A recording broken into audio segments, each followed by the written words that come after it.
Hello everyone and welcome back to another video. I have recently lost my voice because I believe I have mono and my voice was just thrashed the other day, but today my voice feels a little bit better, so I thought I would do a video. And today's video I wanted to do a build theory video. This build specifically tackles open world and even a little bit of raiding. I today took it in a raid and I did pretty well. It was really fun, it was interesting, and it was definitely off meta, and that's one thing. This build is not supposed to be meta in any way. I just wanted to see if I could spice up my raiding experience and my open world experience, and so that's what I did. This build utilizes the new stat that was introduced in the previous Living World episode, the Diviner stat. And so I wanted to go with a power boon duration hybrid. So that's what I did with this build, and I thought I'd share it and see if you guys wanted to test it out. I do have legendary armor, so it makes it worlds easier. There we go. I got stuck there for a second. That was weird. Anywho, I'm using legendary armor, which makes it so much easier to move around and to quickly switch on the fly. So if you don't have legendary armor, Diviner's gear is a little difficult to get. So let us go over my equipment that I'm currently using. All of my gear is Diviner stats. I'm using altruism runes because I haven't changed them out. I haven't gotten one that specifically fits this build, so I'm just going with my basic altruism ones. I'm also using scepter and a focus. This is a Viper Scepter for my condition build, but it works pretty fine for a power variant. The condition damage isn't a huge focus, but we do sunburning, and I guess it helps. I'm looking to upgrade my focus also, and I'm using a Berserker's Greatsword when I want to go for extreme damage in open world. My amulets, rings, and trinkets are a mixture of harriers and berserkers. I do want to get a set of diviners, or whenever I get Aurora and the legendary rings finish, I like to get those as well. But for now, I went for this because of the concentration and a minor in healing power as well, and mostly power. And then some berserker to sustain my overall power damage, which is around 2,500. So those are my gear selections. And going over to my build, which I really have fun with. I've missed this honor and zeal hybrid playstyle that I used to play with back in my old raiding days. So I've decided to take honor. For my first master adept tier, I switch between Protective Reviver and Protector's Impact, depending on the situation. Protective Reviver if you're around many people in maybe a boss scenario, in a raid, or in the open world, to quickly get people up. And additionally, you pulse boons, these boons being Aegis, Protection, and Regeneration. Protector's Impact I like to play with when I'm soloing, and maybe even in a smaller group scenario, because whenever I use a healing skill, I use a lesser symbol of protection, which applies protection and damages and heals with the Grandmaster trait, which I will get into in a second. For my master tier of traits, I've decided to go with Empowering Might, because this one's I wanted to be an offensive, supportive build. And with the concentration, it's 13 seconds. It affects 5 targets, and they recently increased the radius to 600. I will say that this trait would be so good if it affected 10 targets. I don't think it's going to happen, but I'm putting that out in the universe because it would maybe offer Guardian a situation where they could be a might stacker with Empowering Might. Pure of Heart is nice if you're pumping out Aegis with Retreat, but the Might is just so nice, and especially in a raiding scenario, to assist in might stacking if, say, your Druid isn't up to snuff. And for my Grandmaster, I'm taking Writ of Persistence, which is one reason why my symbols heal, they last longer, and their radius is increased. Overall, this is really nice. Pure Voice if you're in a condition-heavy playstyle, but most of the time I like to go with Writ of Persistence. And specifically, Writ of Persistence for Symbol of Punishment for increased might stacks. to coincide with this empowering might playstyle. Moving over to Zeal, for my adapt, I'm taking Fiery Wrath, and this line is where I do most of my damage. Deal increased damage to burning foes by 7%. This is a pretty basic one. It's a nice modifier. Zealous Scepter could be 1 as well, because A, we're using Scepter, and B, we're focusing a bit on might. But this doesn't affect allies. This only affects you. So if you want to play that selfish playstyle, Zealous Scepter is a good choice as well. Zealous Blade, because I'm using a greatsword, but I was also thinking that this build could be interesting with Hammer to just continually apply protection. You could additionally take Zealous Blade even with a Hammer because of the heal when you use a combo finisher in a light field, or a combo finisher, a combo projectile, whatever combo you want in a light field. It's pretty nice. And Kindled Zeal, maybe if you want a slightly more conditioned damage.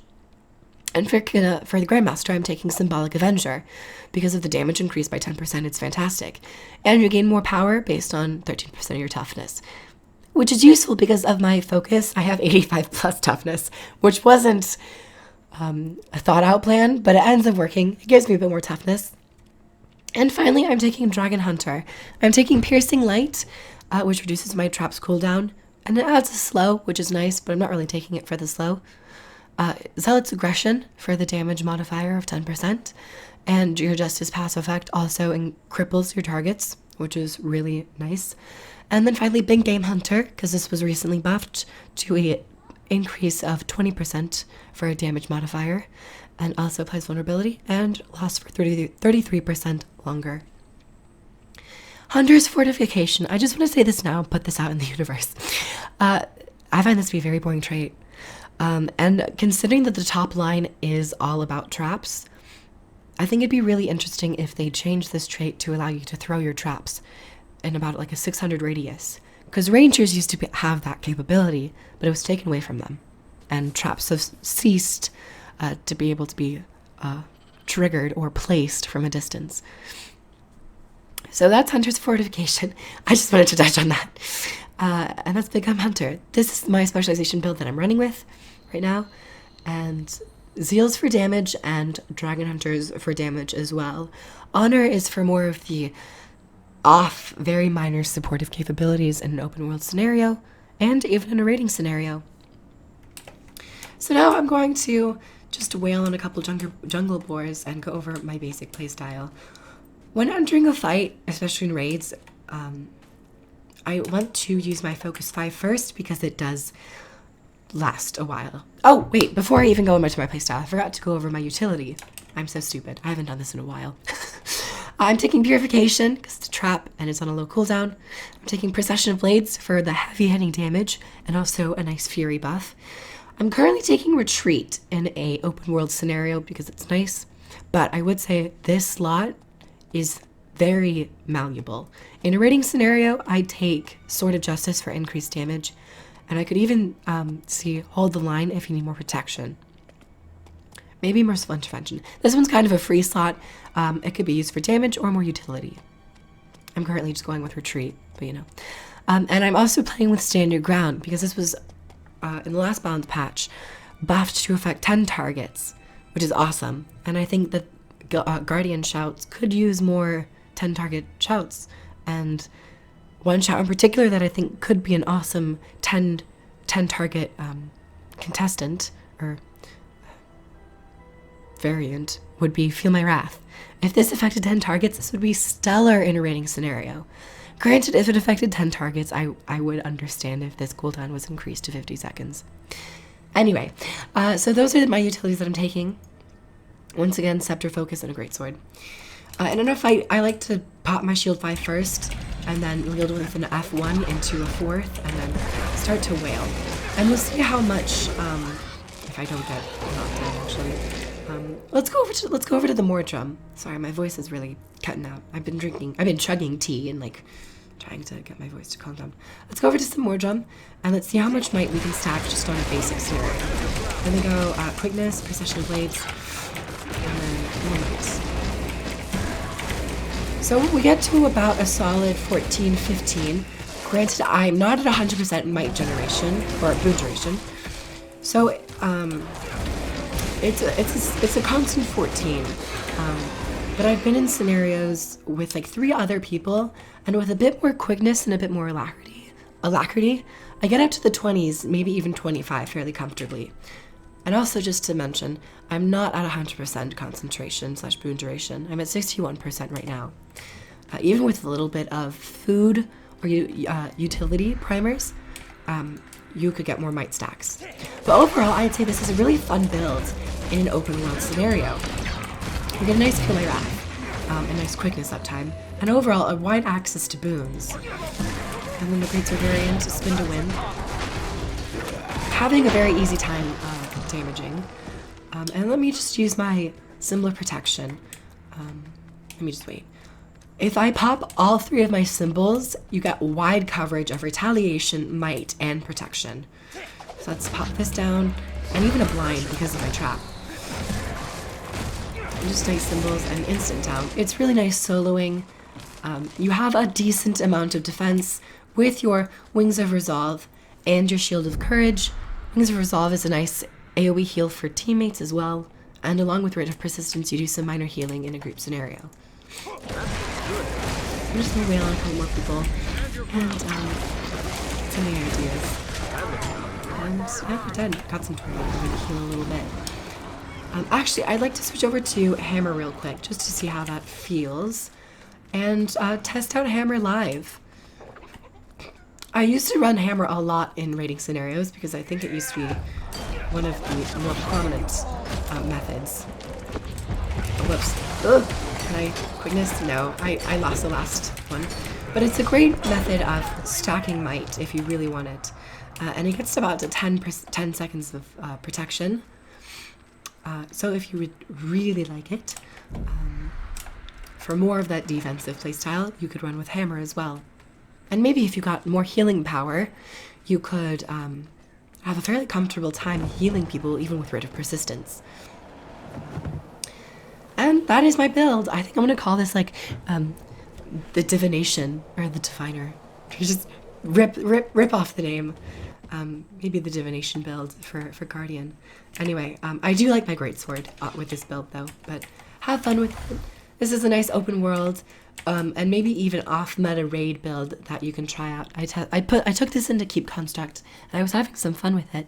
I also did Escort, but you can do pretty much anything with Escort. But I was knocking down the wargs and keeping my party alive with Stand Your Ground and nice quickness and fury with Feel My Wrath. So everyone, thank you so much for watching. I'm sorry that I was a little absent. Emotions, and then I had sickness, but I'm finally feeling a little bit better. And I hope to be back with more Guild Wars 2 builds and Guild Wars 2 fan-made elite specializations. And I'll see you guys in the next video. Like the video if you liked it, comment down below on your thoughts, and catch you guys later. Bye! Mwah. Down below, I have links to all things Guild Wars 2 for free-to-play players and expansion players alike. So if you or a loved one are interested in playing Guild Wars 2, check the links down below and begin your adventure in Tyria today. See you in game!